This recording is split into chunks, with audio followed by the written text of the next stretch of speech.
Today we have 5 theses to review, and then tomorrow we'll have 6. Some of our reviewers will be with us for just today. Some will be with us for today and tomorrow. Some for fractions of that time frame. And so we want to thank you guys for being here. Let me give you a little bit of background to the thesis program here at University of Maryland. Students that we'll be looking at here today are in the Master of Architecture program. In our Master of Architecture program, in the semester preceding the design thesis, students do a thesis preparatory course, a 3-credit course, in which they investigate site, program, precedent, and theoretical issues surrounding their thesis. They assemble that document, and in the second semester, they enroll in 2 courses, a 6-credit master's thesis course, and a thesis research course, and a 3-credit master's thesis in architecture course, comprising 9 credits altogether. In a way, we don't really make a distinction between those 2 courses, other than it helps to assign faculty members in terms of time. But as you can imagine, as a self-motivated thesis project, virtually you can put all the time in the world into this that you can possibly imagine. So the 9 credits is I think, an accurate depiction of the effort that goes into this. The students that we'll see today are largely students that are part of our 3.5-year Master of Architecture program, with the one exception of Adrian, that we're going to be seeing in a moment. Adrian is part of our 2-year Advanced Standing program. Adrian was balancing some things in life and took a little bit of extra time and has worked on the thesis and now brought it to conclusion. We only review theses, by the way, in December and in May. So anybody that took a little extra time and may have been done with their thesis, let's say in September, they had to wait until now to complete. The thesis allows students to investigate a project of their own interest and to go off in a lot of different directions. But they have to come back and they have to solve the problems in an architectural context, because the degree is a Master of Architecture. It's not an MFA. We're not giving degrees in dance. We're not giving degrees in other things. We're architects, and that's important to us. And just for the sake of the folks that are here assembled, I'd like to introduce to you our reviewers today. Start over here on my far left. I look that way. I fainted that way. This is old fencing move. I feint to the right and I cut to the left. It's okay. It's fine. I think you understand. Okay. So over here is Kevin Bergeron. Kevin is a graduate of the University of Maryland School of Architecture, Planning, and Preservation, and he is a senior associate with William Moran Associates in Boston, Mass. And actually, you worked on that wonderful library building, didn't you? Oh, in Cambridge. Amazing building. Really high-tech spin to it. So you might want to, folks might want to look that one up. Sitting next to him is Susan Piedmont Palladino. She's professor and director of the Washington Alexandria Center for Virginia Tech, and serves as a curator as well in the Building Museum, and has written a beautiful book about architectural implements, drawing implements, which I really is one of my, I'm actually envious of you. I wanted to write that book, but anyhow. Sitting next to her, we'll talk about that at lunch. Sitting next to her is our key professor for this year, arquitecto, artista, author, educator, song and dance man, Andrea Ponzi from Florence, Italy, who has been a great addition to our integrated design studio over the course of this semester, has become a very good friend of the school in a very short period. Actually, was always a very good friend of the school because it was connected to us by Tom Schumacher in the past. Sitting next to him is Chris Rice. Chris is also a graduate of the School of Architecture, Planning, and Preservation. And he directs the Higher Education Planning Studio at Cord Copland Macht in Austin, Texas. So y'all might want to talk to Chris a little bit with a little drawl so you understand. Not so. I mean, it's probably back a little bit. It's coming. Okay, yeah. When he was here as a student, he didn't have the drawl. Okay, sitting next to him is a great friend of the school, Bruce Abbey. Bruce is Professor Emeritus and past Dean at Syracuse. Bruce, in my life, has been a very important character because he's one of the few people that actually showed up at paper sessions at ACSA where I was talking and didn't throw tomatoes at me. Actually threw oranges afterwards and gave me good critiques. Sitting next to him is David Kubik. David is also a graduate of the School of Architecture, Planning, and Preservation. He's an associate partner in BKSK Architects in New York City. And it's great to see you back here. Last saw you in New York at an opening. It's very, very nice of you to come. Thank you. Sitting next to him is Antonio Ribello, the about to become president of the AIA Potomac Valley. And he is also the director of design for Grimm and Parker here in Beltsville and other locations, I guess it's Calverton and other locations, and also a graduate of the School of Architecture, Planning, and Preservation. And you'll notice in here, sometimes people only have the School of Architecture next to their name, because that's what it was called when they graduated. We've changed the name since then, so we're just sort of trying to represent things the way they ought to be represented. So, I'm going to get things started. Sorry, Adrian, cut into your time a little bit, buddy. But this is Adrian Bradshaw. Adrian has a passion for soccer. In fact, he's actually an excellent soccer coach. We know that from our discussions with him over the course of the last couple of years. Adrian's committee was comprised of Peter Noonan, who's right over here, myself, and Matthew Bell. And Professor Bell's on sabbatical. He said to me this morning when he did his morning call-in on my call-in radio program, he said to give you all his best wishes and to tell you to break a leg. I guess in soccer that's not a good thing to say. Good luck. Go ahead. Oh, one other thing to the reviewers. So I was just describing this to Susan Piedmont Palladino. We're applying the Alan Chimikoff rule here. So several years ago with Alan Chimikoff, we learned that Alan is the world's greatest low talker. And what happens is we start conducting a Latin mass in the front of the room, and the people that are supposed to be learning are back there and they can't hear you. So this, as cumbersome as this might be, is how we're going to talk when we ask questions and we respond to things that this guy or the others might say. I know it's a little cumbersome, but I'll try to be like Phil Donahue. I'll just dart in with the microphone periodically. Okay? You all play that game? Agree? Okay, great. Thank you. Good morning, everyone. Thank you for being here. Before we get started, I just want to say thank you to my thesis committee, especially Professor Noonan and Professor Kelly for helping me get to this point. As Professor Kelly mentioned, my thesis is titled Growing Game Soccer in America, which stemmed from lifelong passion in the sport. I played since I was a little kid. As mentioned, I'm also coaching a youth team in the area. So what we're talking about today is Soccer in America, the academy, youth academy system, team selection, program for the project, site analysis, and then finally the design. So America, as it stands, we're pretty much dominant in all the sports. We have football, basketball, baseball, world champions and everything. But for some reason, soccer falls behind.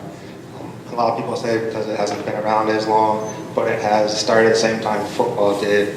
So really what I was looking at was why isn't it as dominant as those? Because we're America, and we should be as dominant, especially with our population. So just kind of highlighting that we're not doing too well. We just recently, in the past couple months, failed to qualify for the World Cup for the first time since 1992. And that, of course, is a big deal, especially since we're in the least competitive World Cup qualifying group. So the major problem lies with how we develop players. So right on the screen here, we have some of the top young talents today. Front and center, we have Christian Pulisic, American Wonder Kid. And really in my whole life, and my family's life, we've really never seen any American superstars. Pulisic really only has that standing because he's American. That's not really something we've seen before. And even though he has that standing among the soccer community, many people here, I'm sure, still have no idea who he is. So like I mentioned, football is still dominant, but soccer is steadily inclining. Just recently, the average attendance for the MLS, which is America's professional soccer organization, surpassed the NHL and NBA and league attendance. And a quick overview of youth soccer. We currently have over 3 million youth participating. That includes boys and girls. And that's second only to China. And we also currently have over 300,000 coaches, which are mostly volunteers. And that, again, is part of the problem because these volunteers are parents or family members most of the time that really have no experience in the sport. So they're failing to be able to provide the children with adequate training to develop their skills. Currently, the progression to get to the professional standing, on the top of the screen we have the county league. So around College Park, that's the Prince George's County Boys and Girls Club.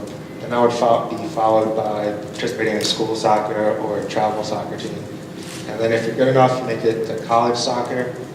And then if you're good enough there, you can finally play for professional soccer at the MLS.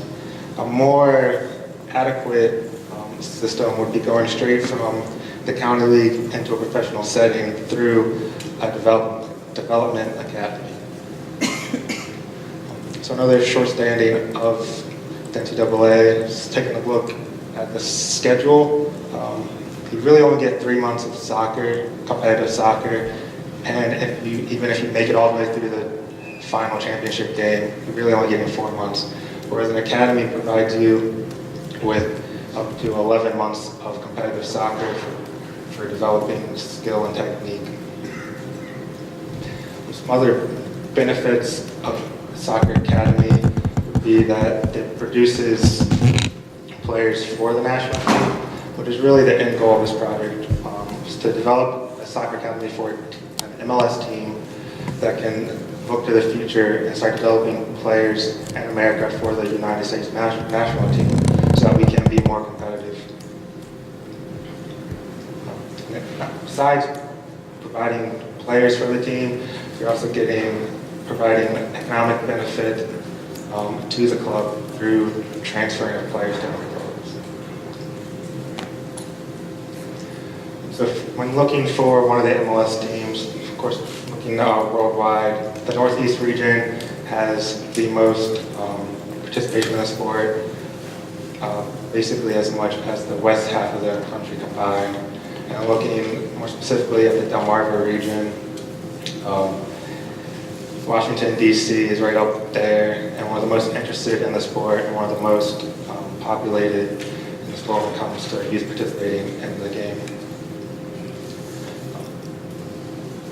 So when thinking about how to develop this academy, just looking at precedents up here, we have sort of an overview of one of the most renowned youth academies in the world, Masia from FC Barcelona.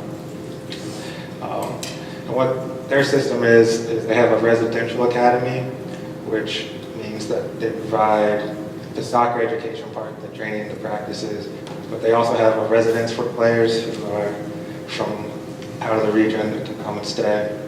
And they also provide an education at the academy. And another type of academy would be the purely soccer, which means you come to the training grounds for training, you leave, you have school at your normal public school. For this project, the end goal is to really develop a staying academy. We went with a residential academy for DC United. Recently, the United States Soccer Federation mandated that the MLS teams start an academy, but as of now, they're pretty much underdeveloped. DC United really doesn't have anything going on. They have a few youth teams from ages U12 to U16, but the academy is located in Huntington, Maryland, over 30 miles away from DC. It's actually in partnership with the Calverton School, so players can live in at this residence. But in the coming year, 2018, DC United is moving from RFK Stadium, which is where they currently play, down to Southwest DC, and moving into Audi Stadium. To the north of this image is where the first team currently has their practices. So this is the overall goal for the new DC United Academy. So providing 6 fields, 4 natural, 2 artificial. It's going to be a residential, so there'll be a place for education, place for this youth live. Also be transportation provided for those who opt out of the academy education. Also by locating it in DC, sort of a broader range to gather students from Maryland, Pennsylvania, Virginia, everything in that area.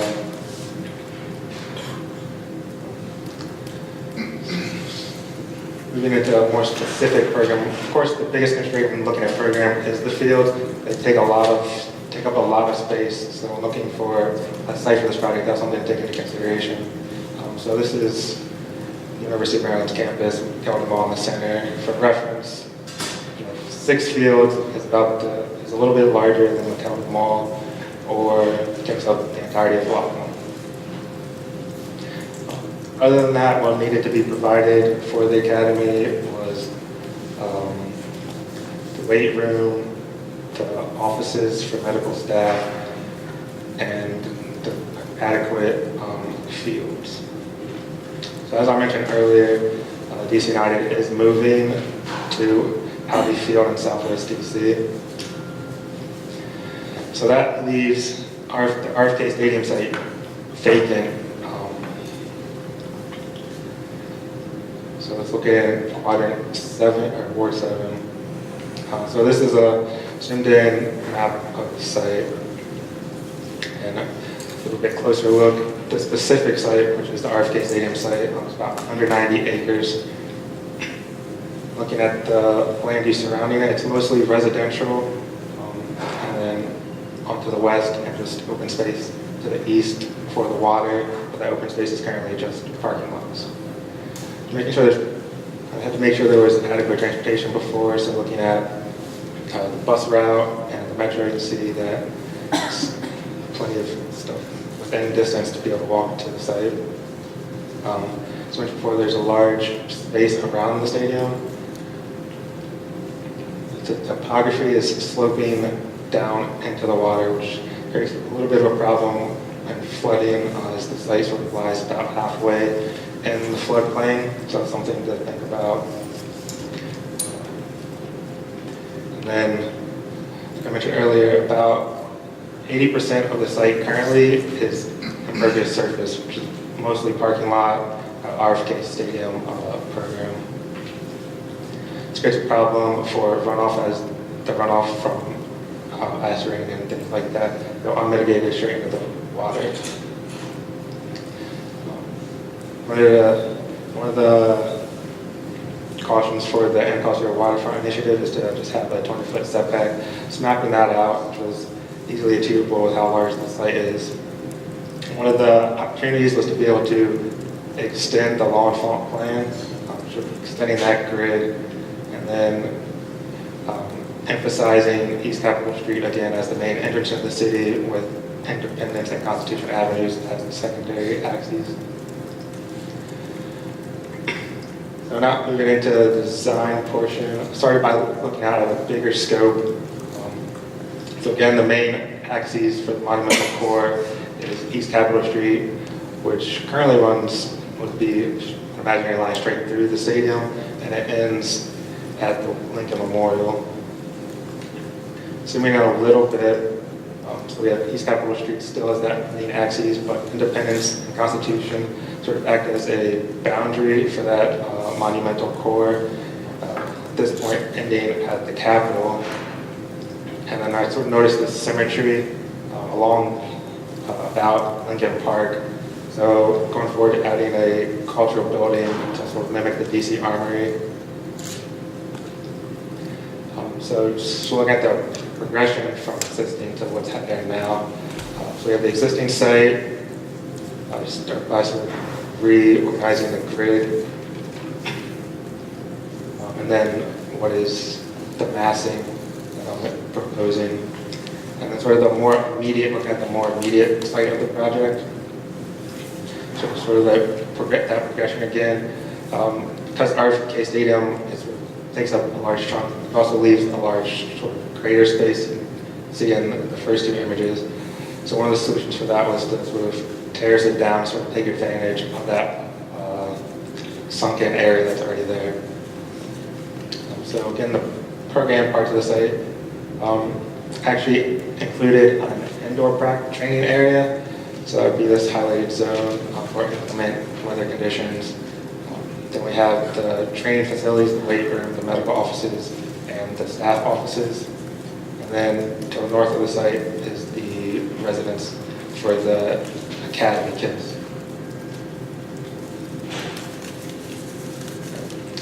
So here you can see the grid again with the new plan.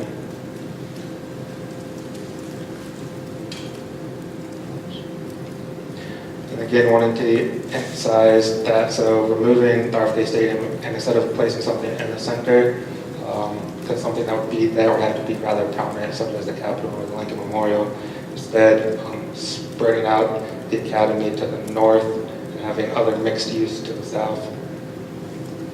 So also wanted to develop an edge to the city that separated the built from the water, and that is sort of created by the building face and the recreation zone that was added in between.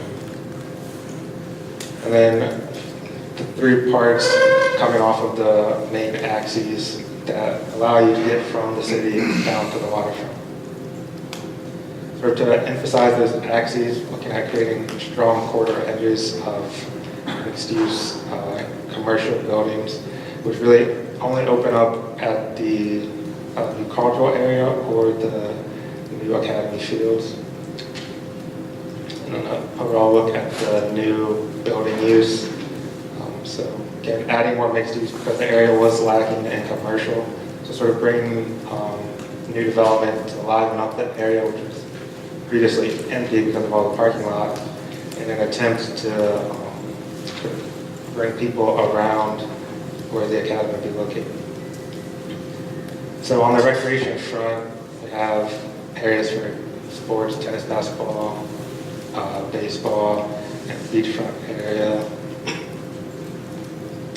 And now looking more specifically at the academy design, my goals were basic. The first goal was to have an academy that could develop players for the national team. Secondly, was to find a way to fit this academy into more of an urban context, as academies are typically sort of set aside away from people. The reasoning for this was in order to get people interested in the sport, they have to be able to learn about it and to experience it. So looking at the site, the site is cut in two by this new street, which would be, I believe, 24th Street now. So it followed the same pattern. And the reason that the site was set apart was so that these fields to the west could act as a public space when not in use by the academy team. This way, the academy is able to become more engaged with the community to help spark that interest and community interaction with the team. So throughout the project, sort of the main path is this linear path from the city through the water to the waterfront. In a linear motion straight through the office building. And just for reasoning for location, we have the indoor field to the south of the site in order to create a more defined edge along the entrance, and then moving the residents to the north in order to give them a little bit more privacy, sort of blend in with the other residential development in that area. And this is sort of that main linear path I was talking about, which brings you from the west into the lobby of the building, and then through that path you're able to experience soccer in a different way, or really in a way that people don't often. And then there to the north would be the players' circulation, very linear also. Just looking at that sort of promenade for the public would be moving from this terrace zone, this public zone, where people can hang out, play soccer, play other sports on the field if they wish. And that would move them into the lobby of the space, and then the lobby redirects you a little bit south into this walkway, where you're able to either learn about the sport through museum type to the left, or actually able to watch the team practice in this indoor field. Now move into the path would continue into the weight room, where you can also see how they exercise, how they train, how they get to that point where they're physically strong enough to be able to play competitively. It's also organized in a way that the professional team and the youth teams are a little bit separated. So all the youth fields are organized to the north, and the professional teams are organized to the south. And we have that main plaza in the center, which is formed by the edges of the two main buildings, and that sort of acts as a multi-directional point, which can pretty much deliver you to any space of the site. And then sort of the edges, which create sort of a mini amphitheater type feel for the players. We have to the east we have a grandstand for the team for youth academy games. To the west, we also have these new mixed-use buildings, which sort of create a boundary to give the public sort of their own professional stadium feel. Looking more specifically at the plans, here we have the ground level. So this is the training facility with medical offices and weight room, and then dressing rooms for that stand, and then storage. So again, main linear path to take you straight into the core to the left, then would circulate the players up through the building, or to the south, to that smaller area, which is the public circulation through. Moving up a level, first level, we're able to see the residents to the north. The U-shaped building sort of creates a public and private plaza. So we have a public plaza and between the two buildings, but then the residents also get their own private courtyard, so that they're not disturbed by other people. Moving up to the street level, so this is the main circulation area for the public. This is really the only zone that they are supposed to be in that takes them straight through the site. Again, that lobby, we're orienting you through. And moving up to the third floor is really just offices and dorms, so not spaces really meant for the public, but then very linear. So sectionally, this is again the main circulation. So taking you from the right side of the screen would be the west, taking you from that terrace area through the lobby space and down and out to the waterfront. And here we have a section cutting through the lobby and the residence, again highlighting that linear circulation, but also the horizontal or the vertical circulation, which is meant for the private players and staff.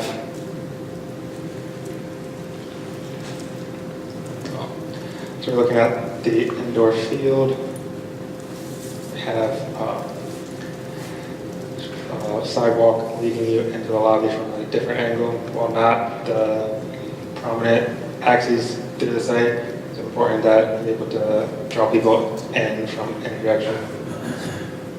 And then that plaza, which is actually able to walk under the street to be able to get to that training ground.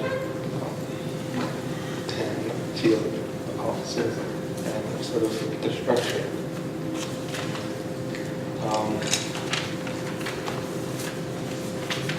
I guess a little bit of looking at the structure we have is for the indoor field, since it's a very large span, about 250 feet, so I was sort of struggled to deal with that. What I ended up going with was just a cross-laminated timber, rigid connections throughout, sort of help span that space. And then for the office building, the vertical circulation towers actually sort of act as the main structural point.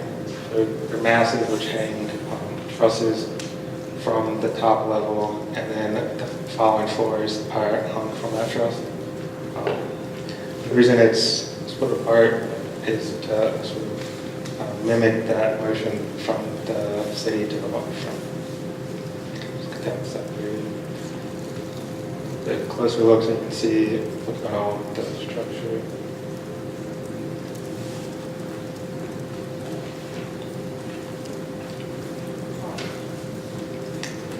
We have, I mentioned at the beginning how the floodplain is kind of a constraint for the site, just to show that I was thinking about that and avoiding that area. So right now it's only the recreational zones that would have an impact, since that's natural grass, it's not really a problem. This time I'd like to open up for questions. Adrian, I have a question. For a second. Adrian, your project is fascinating. I have an 11-year-old soccer fan at home, so he would love to see this. So I'm intrigued about a number of things, but I think first I'd like to hear a little bit more explanation. You explained the academy programmatically and how it is designed to promote soccer in America. How are the specific aspect of your choice of site and your arrangement of the buildings on the site and the architectural development, how does that relate to big on soccer in America? Okay. So I guess for specifically location, sort of putting it at the forefront of the entrance to the city. So of course East Capitol Street is a very busy thoroughfare. So it's going to be it's in a very visible position.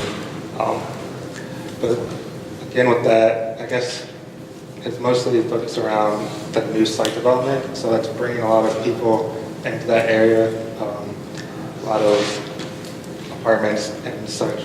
So it'll become a more active area, so that it's sort of always in sight, it's always in the back of your mind at least. And then also with the recreation to the east of the site, sort of having to cross through the site and cross by the site to get down to the recreational zone. Another area that was sort of lacking in the area before.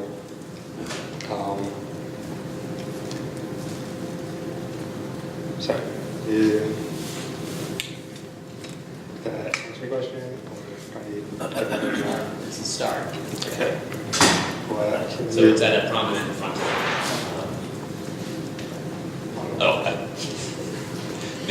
It's a prominent frontal site, but how does the development arrangement of the buildings on the site, the fields, where you made your choices? I'd say mainly for me, it's how I split the academy site. All 6 fields plus indoor field, they're all for use by the academy team. But these 2 fields to the west are also used for public, and not only just like free use for drop-in and such, but it'll be home to a recreational league, which is providing coaches through the academy team. So trained coaches, so that the players are getting professional level development, and an area where you have clinics for people that are interested to come learn and play and get taught by the best. I'll take advantage of the fact that Mike's next to me. I really appreciate the urban design strategy. I have still a few questions about kind of letting the axis just go away and turn into a regular street, but this isn't an urban design degree, so I'm more curious about some of the decisions about the building. Particularly, I was waiting to hear about the structure, so CLT. Can you talk a little bit more about the strategy for the structure? So you talked about CLT for the main indoor arena or whatever you call it, and then you went to steel for another part of the building. Just talk a little bit more about it and about the relationship of the structure and the skin and the enclosure. Okay. So my structural choices, the reason I chose the wood system for the indoor field, sort of, I think of soccer as sort of a free-flowing organic sport in nature as opposed to other sports like football. It's very rigid, start and stop. I also feel that aesthetically it's more natural, feels more open than perhaps a heavy steel system. The idea also sort of stemmed from a precedent. There weren't too many full-length fields that I was able to find, but that was also partly where that came from. The truss on top of the sort of beam was to allow more light, and you can see it in that perspective there. And using steel in the the weight room and the office building, I think of those as more rigid. You come in, do your work, and you leave. And it's also, gym is more steely, it's more just sort of that nature. Can you continue your question again? Well, I just wanted to hear why you made those choices. I guess I was hoping I'd hear something about the carbon sequester that CLT has, and then that's why I was curious about why the steel, because you're using the steel in a relatively smaller building. Because I think there are some questions. You're dealing with the rising sea levels and the flood, nuisance flooding, and so the chance for this building to say something about how to build at the water's edge, not so much about the landscape edge, which you can hand off to a landscape graduate student at your leisure, but how the building expresses its commitment to that problem. So I'm a big fan of CLT. That was my exhibition at the Building Museum on Timber City, so I'm glad to see it here. But I'm always curious about that decision. So I'll surrender the mic and let someone else pick up on something. Just one thing. I did look into, I didn't, but I did learn about that through looking into the CLT. I just crossed my mind looking at it. I'd like to hear more about the public space, the square, so-called. It seems to me that you are trying to attract people there. And just the fact that this axis, the main axis, I think, of traffic and so on, it's not really directly related to that space. It's almost hidden behind it. Don't you think that there should be more visibility from the axis, even if you don't want to put a monumental one in itself, into that space to make it really an urban destination? Just to double check, you're talking about this area right here? I'm talking about the square. Don't you talk about the square? The plaza, whatever, in which I think you have an entry to the Colruyt Stadium, and you have a residence there on the other part. Actually, the plaza is more for players and staff, and family visitors. The more public, it would be open to public occasionally, but it's more for the players to move around through the site. The more public zone is meant for, it's meant to be the west side of the site. So these two fields, I mean, it's still a little bit tucked away from the street. My reasoning for that was sort of give the street an edge and give make the fields feel a little bit more surrounded, but give that sort of amphitheater feel as if they're playing in their own little stadium.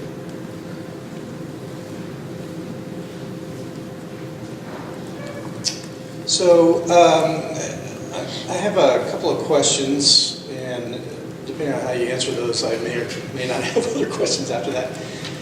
In the bigger scheme of things, and this is called an academy, I'm trying to understand what it means relative to the education component of it. And my understanding is that a part of this is not just soccer fields where you learn to play soccer, but you're educated as well, right? Yeah. So in the sense of an academy, what's the age bracket of kids that are coming here? Is it like K through 12, or is it college age kids, or is it pre-professional, right? So right now their academy is U12 to U16 and U18. This project would be expanding upon that, so they would have teams for U6 all the way through to the professional team that plays in the MLS. That doesn't mean that all the age groups will be living at the residence. It's not residential academy is not like every player that plays lives there. It's for those that want to or need to. It's available for them to be able to live there. okay, so when you talk about education, you're talking about educating them in something other than just soccer. Could be kinesiology, or could you get a degree from here? So it's from the basically academy? like a public school where they bring in teachers to teach them. But it's the benefit of having a residential academy with teachers brought in is that the education is able to be molded around the soccer schedule. So soccer is still the primary focus, primarily trying to develop the skills, but then they also want to be able to develop people that can function outside of the sport. So educating them similar to what you would get in middle school and high school. But it would stop, pretty much K through 12. K through 12. So I ask all that to say, well, I know this is a bigger urban plan and you're focused on the building. And, Carl Dupuy and Brian Killen can tell you I bit off a big chunk of urban planning stuff and eventually got to design the building. But my question would be, are any of the other buildings, I mean, when you say academy, I have this picture in my head of a private K through 12 campus, right? Or a small private college or university that you're focused on soccer and learning to play soccer. Maybe you get a degree in kinesiology or whatever, but you're being educated. So you're going to need some academic classroom spaces, I'm assuming, somewhere in here. And so is it, the combination of a urban plan that resolves the grid, which I think you've done great, but at the same time you could look at this as being a small academic campus, right, which takes on different tones for the different building typologies that fall throughout. And so I don't know if you've thought about any of that relative to the bigger kind of planning effort. So for education, I guess for the academy overall, there's not going to be, it's like max is planning for about 200 kids to be able to live there. So it's not like I wouldn't need a campus, but in the residence building on the street level, there's a few classrooms and library space, and that's what's provided. They're not all going to be using the classrooms at the same time. Like certain age groups will be using the classrooms, and then they'll train and then they'll switch off. So those classrooms would be enough to be able to teach the students. So when they, after grade 12, they have a high school degree when they come out of here? Look, this is an academy like for Man U or Manchester City or Yeah. Arsenal. This is not an academy as in an academic. This is not an academic, they go to high school, and then they come Somewhere here for athletics, et cetera. So it's only supporting, if you will, their academic Well, academics. so this one, you come out, you're educated by the staff at the academy. You have the option to go to a public school in the area. You also have the option to be educated here. So, So it's neither Chris's model nor Carl's model. It's a hybrid. Can you tell me about the orientation? Can you use the microphone, please? I don't need it. Yes, you do. Everybody needs it, Carl. There are people that have hearing Tell me about the difficulties. orientation of the included. fields and why they're at different north, south, east, west, and what's ideal. And then tell me about the height underneath the structure in your indoor facility, because soccer is played in the air. And it seems to me that the structure is extremely low relative to the playing field in terms of, you know, all the soccer that's played that I know of. okay. Let's start with the structure. That might just be, I might have rendered it incorrectly, but the height is about 30 feet from the bottom to the structure, and what's needed for indoor space is 25 feet. And why the orientation? East, west, north, south, what's Um, So the ideal would be north-south. The fields are oriented to be able to fit into the grid, but the orientation is also not that important when that development. That's probably not a good answer. Yeah, probably is pretty important. Adrian, you've done a lot of things, and you've been operating at a lot of different levels, and you've had to make a whole series of decisions, some of which contradict other decisions perhaps along the way. Now, I just want to concentrate on a couple of things that are different from maybe others. When I look at your site plan, and I see that poodle down there, that white poodle, that big lobby building down there with the tail wagging. Symbolically, I recognize it as something, okay? And what I'm interested in is the identity of your academy, which seems to me, where's the front door? Or where do I drive up and park or dump people off? And if it's to be buried and so discreet, maybe this site is too powerful for it as simply an intersection of two major cross axes. Because when I look at the original plan and know that RFK is stating there, at least I know what's happening. You know, there is a place being made or identified. One of the critics asked, well, what about the public space? I'm not sure that the public space is really accessible in the way you've rendered it. And so I'm trying to figure out what the front door is, what the essence of the academy's image is. When I get to the architecture, you have a pretty good hand at making buildings and space and rendering up an image of what's going on. And I agree that I was curious about the orientation of the soccer fields. But there seems to be slightly a contradiction between the site and the program. And I don't know, where did you spend most of your time? I'm just curious. I mean, you've had to cover so many things, but where did you focus on most? I probably Site plan. I spent a lot of time on the site. Okay. Maybe a bit too much. You've created this, but you've created this context, and it's an interesting context, but it's hard to know how to program it yet from the building side. I mean, you've got this huge building of this puppy dog down there, this poodle.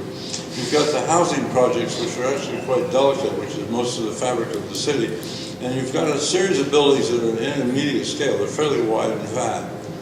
And that reminds me a little bit more about stuff that's happening around in Alexandria. I mean, it's a new scale, but is it a neighborhood? Is it residential? Are we driving through it looking for fast food? It's hard to know what the character of it. Contextually, as a figure ground, it makes an edge, it defines the relationship to the river and the floodlands. But I'm still looking for an idea about what it is. Because it ends, it has its own boundary. You've drawn a dotted line around it. But what's the white building that's included inside your boundary? That's the DC Armory. So How that's does not that going relate to anywhere. why is that inside your boundary line? I'm sorry, I'm just poking away here. To be a critic, It's just part of the site as like recognized by the planning committee. okay. It's being a critic. I'm being critical. You're just poking away at you. But you've had to make so many decisions at so many scales, which I applaud. The thoroughness of the investigation relative to the issues you wanted to raise was great. But it invites more questions than it does answers sometimes, because the contradictions start to get exposed a little bit. So I applaud you for all of the work that's gone into this, but I'm still left with the idea that the building's identity isn't quite clear given the relationship to the importance of the site, potentially given the history of the city. I mean, you throw it out. If I was doing a soccer academy, I'd want to make a soccer stadium that would stand out as a soccer stadium and put it inside the RFK stadium, right? Let's play soccer. Well, I guess the difference is that a stadium is a bit different. That's kind of like an iconic piece, but that's not what they need. I realize, but you understand what I'm saying, is that there is that looks more like a soccer stadium than a football stadium in terms of the shape, or bullfighting ring. And if you're going to elevate soccer to a national attention, then you have real pretension and aspiration for it. And the funny about it, look at the site plan, the academy's disappeared, at least within that site. At least that's just rendered, not how you think about it or what you can do with it, but how you rendered it. And I'm just wondering what the architectural identity of it might be if the stadium was played up a little bit more. Which relates to Carl's question of how high the ceiling is. What is this? I'll stop. I think it's clear you spent most of your time in the site plan, and I'm most excited when I look at your site plan and some of the diagrams that you presented earlier.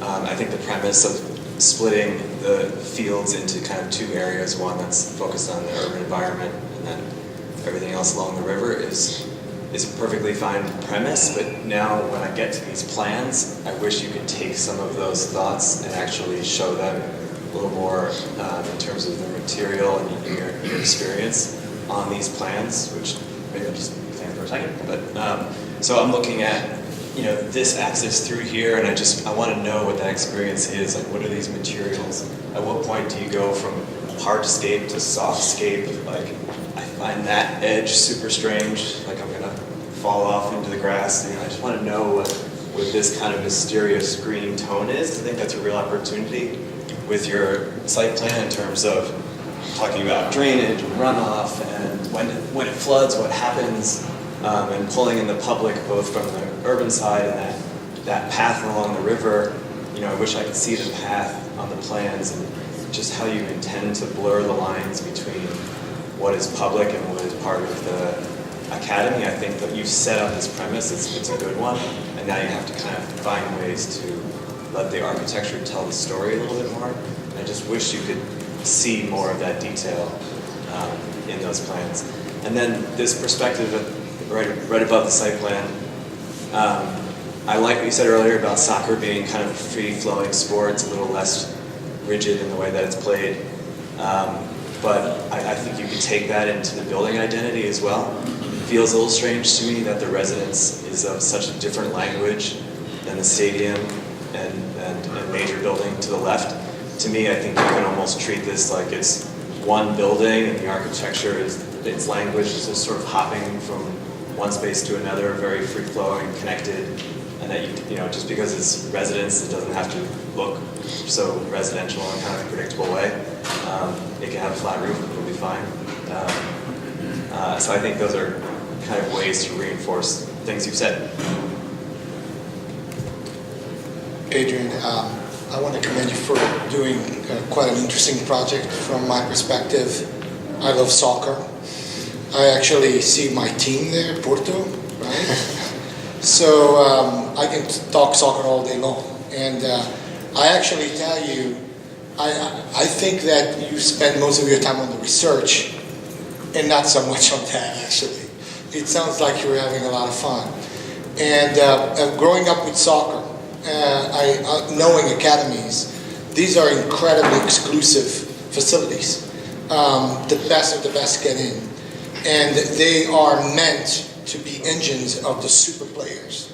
I know for a fact that they are located near the big stadiums. So Benfica in Lisbon, the academy is right there. You fly in the aircraft and you see it down there. Unfortunately, you are right. There is not really a large concern how it's oriented. It's how much land they can buy and how can they orient the fields. So I agree with that. But there's one thing that's very important is the sense of this heroic, this powerful message they're sending to the world and to the neighborhoods, because the US doesn't have this, but in Europe, this is a neighborhood fighting with another neighborhood, Benfica Sporting and so forth. And so there's a lot that has to do with the stadium. You are doing this in Washington, D.C. This is the capital of the United States. Your premise was a huge awareness for this kind of sport and create the best players to compete at the world level. And you picked a very interesting site with a lot of history, with a lot from American football to soccer. I mean, DC United played on this thing for what, 15 years or so? So there's a lot of tradition. I was hoping to see a little bit of your process where you would show maybe a thought of sustainable historic preservation of that facility, because there is something about that building that is very important to the community and to Washington, D.C. And location of an academy to such an important facility would have been interesting. So enough of that. I think that going from this to this, there was some sort of erosion that happened with the overall city plan. It would have been interesting to preserve some vestige of that shape that would actually help on making your project successful. Now, into the level of architecture, and as a practitioner, I ask a question here to the experts. I did a facility like this once for the U.S. Navy in Annapolis, a field house. A beam that long cannot travel in any truck. Our beams, which were not glue laminated beams, they were actually steel. They had to come in 3 trucks and assembled on site and elevated. So how do you explain to me that, are those made on site, or how does that work? Well, there are 3 parts. You can see the black area in this rendering, but that's the connecting piece, so there'd be assembled on site, those 3 parts. Okay. So I'm going to bring the conversation to a conclusion. I want to thank the reviewers and guests, and also thank Adrian. Adrian, you've worked on this project and brought it to a nice conclusion. It's a very challenging site, and it's in some ways a new program, at least for us here in North America. And I appreciate the comments on the development of the site and the master plan, and I think you received some good comments on the structural kind of spanning issues and the development of the building. Also, I would encourage you to continue your love of the beautiful game and aspire to make beautiful buildings. And thank you very much for sharing your project. Thank you.